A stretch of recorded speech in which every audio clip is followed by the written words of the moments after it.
বাংলাদেশ থেকে রপ্তানিযোগ্য কন্টেইনারের বুকিং উল্লেখযোগ্যভাবে কমিয়ে দিয়েছে আন্তর্জাতিক শিপিং কোম্পানিগুলো। এর ফলে দেশের রপ্তানিকারক, ফ্রেট ফরওয়ার্ডার ও বাইং হাউসগুলো নতুন অনিশ্চয়তার মুখে পড়েছে। বুকিং সংকটের পাশাপাশি বেড়েছে পণ্য পরিবহনের সময় অর্থাৎ লিড টাইম এবং ফ্রেট রেটও। এক মাসের ব্যবধানে যুক্তরাষ্ট্রগামী একটি কন্টেইনারের সমুদ্রপথে পরিবহন ব্যয় $4,500 থেকে বেড়ে $11,000-এরও বেশি হয়েছে। ফলে বাড়তি লজিস্টিক্স ব্যয়ের চাপের পাশাপাশি সময়মতো পণ্য সরবরাহ, ক্রেতার আস্থা ধরে রাখা এবং ভবিষ্যৎ রপ্তানি আদেশ নিয়েও উদ্বেগ তৈরি হয়েছে। করোনা বা যে কোনো ভাইরাসের এগেনস্টে ফাইট মানি ব্যাকট্রলের লেফট রাইট। রপ্তানিকারক, আমদানিকারক, বাইং হাউস, শিপিং এজেন্ট ও ফ্রেট ফরওয়ার্ডদের অভিযোগ, কিছু ক্ষেত্রে বুকিং পাওয়া গেলেও আগের তুলনায় পণ্য পাঠাতে 2 থেকে 3 সপ্তাহ বেশি সময় লাগছে তাদের। অনেক ক্ষেত্রে শিপিং কোম্পানিগুলো নতুন বুকিংই নিচ্ছে না। তাদের দাবি, আন্তর্জাতিক মেইন লাইন অপারেটর এমএলও হিসেবে পরিচিত শিপিং কোম্পানিগুলো ফ্রেট রেট বাড়ানোর উদ্দেশ্যে কন্টেইনারের জায়গার কৃত্রিম সংকট সৃষ্টি করেছে। এই সংকটের সবচেয়ে বড় প্রভাব পড়েছে ডেলিভার ডিউটি পেইড অর্থাৎ ডিডিপি পদ্ধতিতে পণ্য রপ্তানিকারকদের ওপর। এ পদ্ধতিতে ক্রেতার গুদাম পর্যন্ত পণ্য পৌঁছে দেওয়ার পুরো পরিবহন ব্যয় বহন করতে হয় রপ্তানিকারককে। ফলে ফ্রেট রেট বৃদ্ধি সরাসরি তাদের উৎপাদন ব্যয় বাড়িয়ে দিচ্ছে।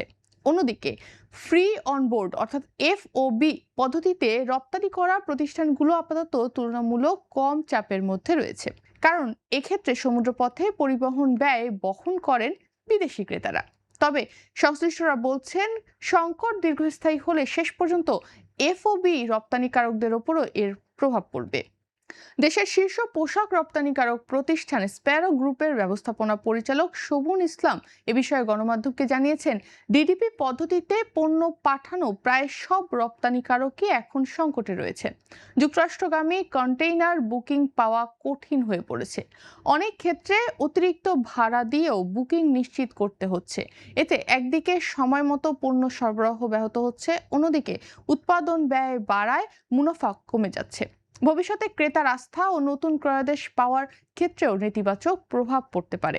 এদিকে যুক্তরাষ্ট্র ভিত্তিক বাইং হাউস লিয়াং ফ্যাশনের ঢাকা লিয়াজো অফিস গত 2 সপ্তাহ ধরে যুক্তরাষ্ট্রগামী 10টি কন্টেইনারের বুকিং নিশ্চিত করার চেষ্টা করেও সফল হয়নি। হ্যাপাক্লয়েড ও এমএসসি সহ একাধিক শিপিং কোম্পানির সঙ্গে যোগাযোগ করেও বুকিং পাওয়া যায়নি। প্রতিষ্ঠানটির এক কর্মকর্তার মতে, 1 মাস আগেও নিউ ইয়র্কগামী একটি কন্টেইনার পাঠাতে $4,500 থেকে $5,000 ব্যয় হতো। বর্তমানে একই কন্টেইনারের জন্য $11,400 পর্যন্ত গুনতে হচ্ছে।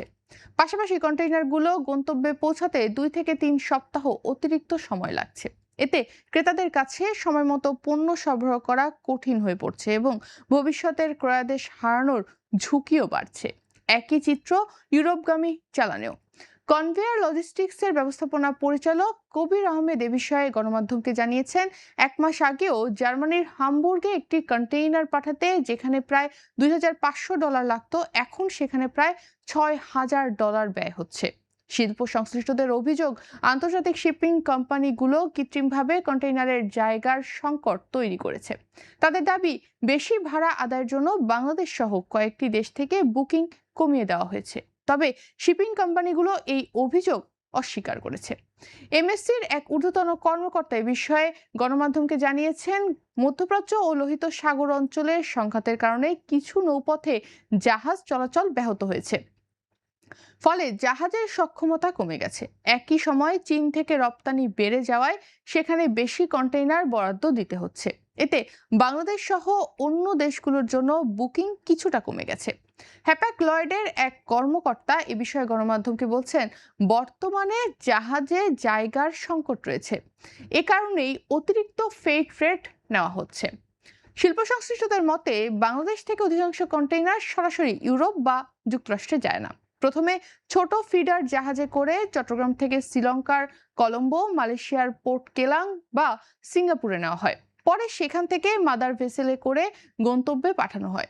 সাম্প্রতিক সময়ে চীন থেকে রপ্তানি বেড়ে যাওয়ায় এসব ট্রান্সশিপমেন্ট হাবে চীনা কন্টেইনারকে অগ্রাধিকার দেওয়া হচ্ছে, ফলে বাংলাদেশের জন্য বরাদ্দ কমে গেছে এবং চট্টগ্রাম বন্দর থেকেই বুকিং সীমিত করে দিয়েছে শিপিং কোম্পানিগুলো। বাংলাদেশ গার্মেন্টস বাইং হাউস অ্যাসোসিয়েশনের সাবেক সভাপতি কাজী ইফতেখার হোসেন এ বিষয়ে গণমাধ্যমকে বলছেন, এমনিতেই বাংলাদেশের রপ্তানি খাত নানা ধরনের চাপে রয়েছে। নতুন করে এই সংকট রপ্তানির ট্রানজিট টাইম আরো বাড়িয়ে দেবে, যা দেশের প্রতিযোগিতা সক্ষমতাকে দুর্বল করতে পারে। স্টেক হোল্ডারদের মতে, পরিস্থিতি দ্রুত উন্নতি না হলে অনেক রপ্তানিকারক বাধ্য হয়ে আকাশপথে পণ্য পাঠাবেন। এতে পরিবহন ব্যয় কয়েক গুণ বেড়ে যাবে। শেষ পর্যন্ত এই অতিরিক্ত খরচ উৎপাদন ব্যয় ও পণ্যের দামে যুক্ত হবে। বাংলাদেশি রপ্তানিকারকরা যদি এই বাড়তি ব্যয় বহন করতে না পারেন, তাহলে আন্তর্জাতিক ক্রেতারা ক্রয়াদেশ ভিয়েতনাম, ভারত বা অন্য প্রতিযোগী দেশে সরিয়ে নিতে পারেন। বিশেষজ্ঞদের মতে, মধ্যপ্রাচ্যের ভূরাজনৈতিক অস্থিরতা, বৈশ্বিক শিপিং নেটওয়ার্কের চাপ এবং চীনের রপ্তানিকে অগ্রাধিকার দেওয়ার কারণে তৈরি হওয়া এই সংকট দীর্ঘায়িত হলে বাংলাদেশের রপ্তানি খাত নতুন চ্যালেঞ্জের মুখে পড়বে। সময় মতো বুকিং নিশ্চিত করা, পরিবহন ব্যয় নিয়ন্ত্রণে রাখা এবং আন্তর্জাতিক ক্রেতাদের আস্থা ধরে রাখাই এখন বাংলাদেশের রপ্তানিকারকদের সবচেয়ে বড় চ্যালেঞ্জ।